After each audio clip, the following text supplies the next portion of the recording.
ভাই 10 টাকার ভাত দেন না। কি 10 টাকার ভাত হয়? মগের মুলুক পাইছো? যা এই জায়গাতে যা। ভাই আমি তো টাকা দিয়ে নিতে চাইছি, ভিক্ষা তো চাই নাই। ওরে বাপ রে বাপ, পিন্নির মুখে বড় গলা। তুই ভাতের সাথে মাছ মাংস নিবি? তাহলে দে, টাকা দে। ভাইয়া মাছ মাংস নেওয়ার মতো আমার কাছে টাকা নাই, শুধু 10 টাকার ভাতই দেন। শুধু ভাত? এত বড় হোটেল দিছি কি শুধু ভাত বিক্রি করার জন্য? মাছ মাংস নেবে কেডা? তোর বাপ? এ ভাই পানি দেন। এই তুহিন। জি ভাই। এ বেটা কি করতেছো সেখানে? দাঁড়ান ভাই দাঁড়ান, আসতেছি 1 মিনিট। কাস্টমারে গলা ফাড়ে পানি চাইতেছে, পানি দে।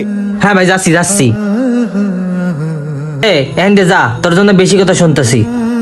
ভাই আপনার মালিকরে কোন, আপনার মালিকরে কইলে মনে হয় আমার 10 টাকার ভাত দেবে। আমার মালিকরে কব আমি তো তোর এই জায়গায় দাঁড়াইতে দিছি, এটাই তো তোর ভাগ্য।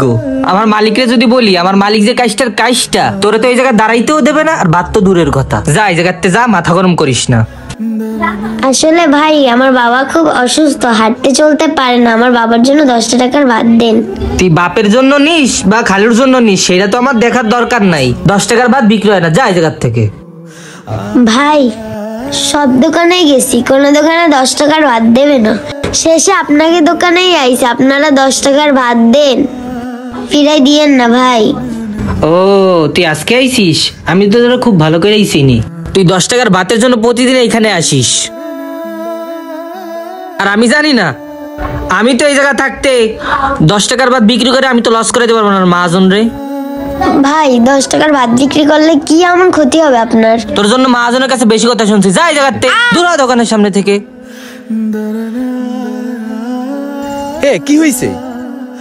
আরে তুই ওর ধাক্কা মারলি কেন?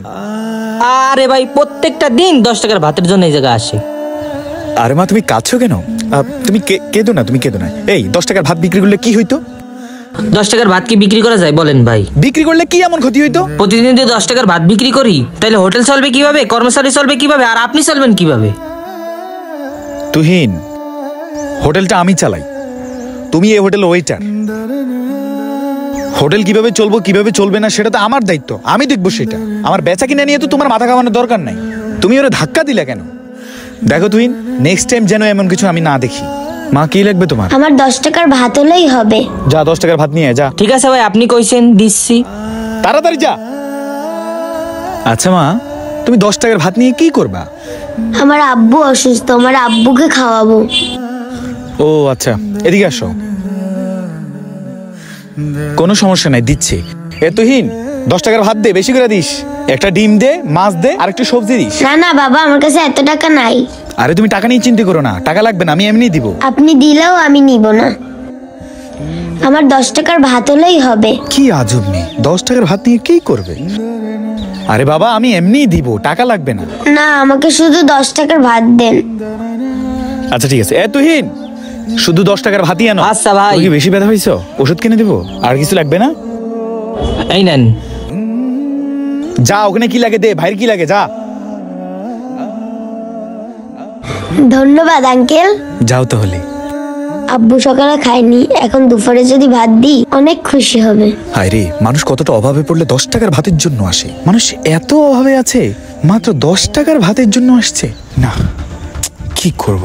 মেয়েটার বাবা যেহেতু এতই অসুস্থ, আমার মেয়েটার জন্য কিছু করা উচিত। এ তুহিন, এদিকে। জি ভাই বলেন। শোন, তুই এগুলো দেখাশোনা কর, হিসাব টিসাব মিলে রমিজরে ডাক দে, রমিজরে বলবি যে হিসাব নিকাশ করতে, ঠিক আছে? আচ্ছা ভাই। যা যা যা, আমি ঘন্টাখানি পরে আসতেছি।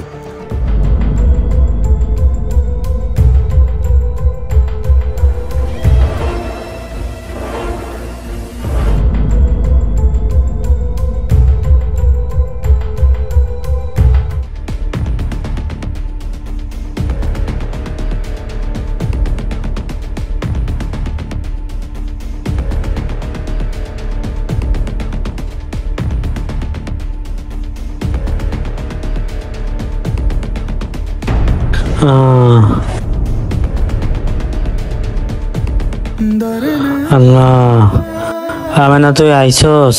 হ্যাঁ বাবা, আমি তোমার জন্য ভাত নিয়ে আসছি। আরে মানুষের এত করুণ অবস্থা। ও আল্লাহ, আব্বু তুমি ওষুধ খাইছো?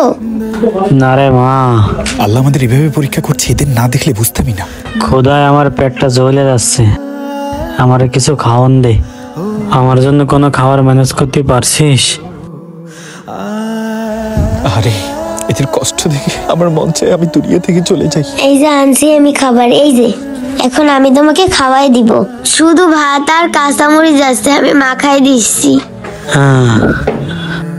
আল্লাহ, আরে আঙ্কেল আপনি? হ্যাঁ মা, আমি। আপনি এই গরিবের বাড়ি কি মনে করে? দেখো মা, কারো গায়ে গরিব ধনী লেখা নাই।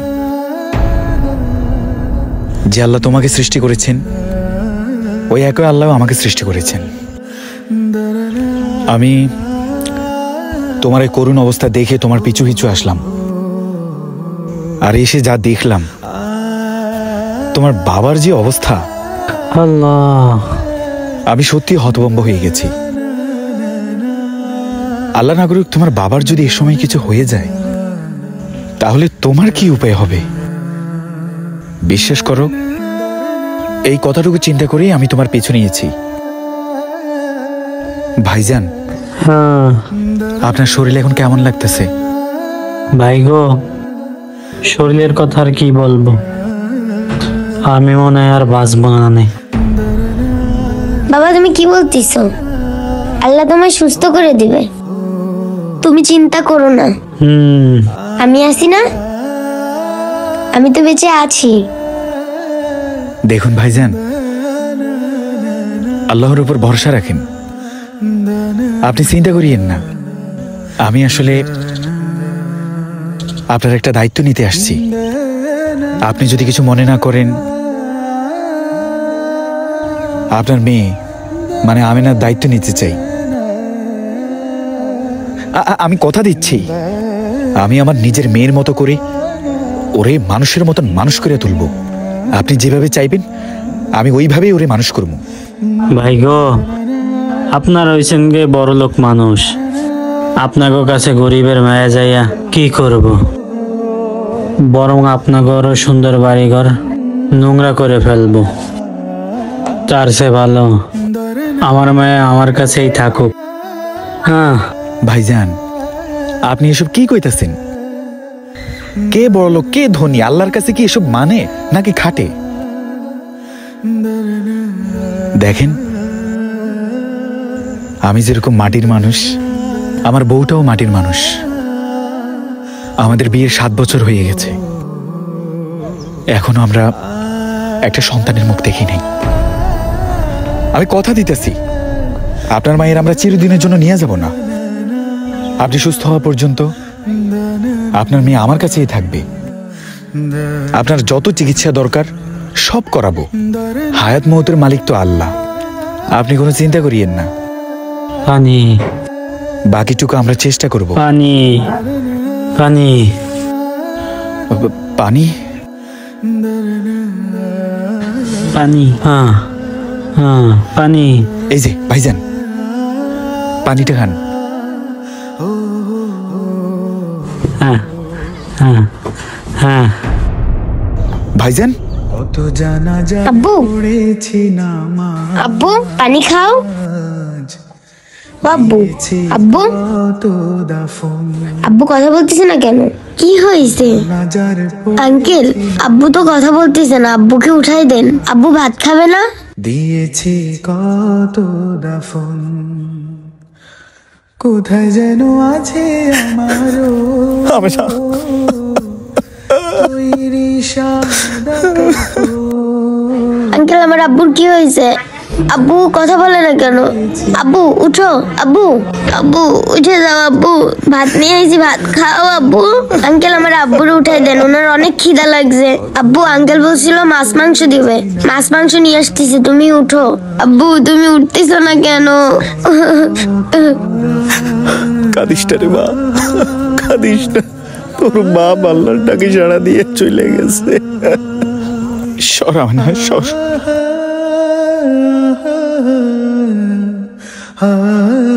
আঙ্কেল আমার বাবা কি আর কখনো কথা বলবে না? না রে মা, তোর বাপরে আল্লাহ নিয়ে গেছে। আয় এদিকে আয়। আমি যাব না, আমার আব্বুকে ছেড়ে আমি যাব না। আরে মা এদিকে কষ্ট করে ভাতটা নিয়ে আসছি, আব্বু কি আর খাবে না কখনো? না, মনে হয় আমার বাবা ঘুমায় আছে, পরে খাবে। আমাদের সমাজে এমন হতদরিদ্র অনেক মানুষ আছে যাদেরকে কেউ দেখার মতো নেই, কিন্তু আপনি কি জানেন আল্লাহ পাক কেন আপনাকে কোটিপতি বানিয়েছে? যাতে করে আপনার আশপাশের গরিবরা আপনার উসিলায় ভালো থাকে। আর এটাই হচ্ছে আমাদের ইমানি পরীক্ষা। তাই আসুন আমরা আমাদের আশপাশের মানুষগুলোর দিকে তাকাই, তারা কেমন আছে একটু খোঁজ নেই। আল্লাহ আমাদের সহায় হোক।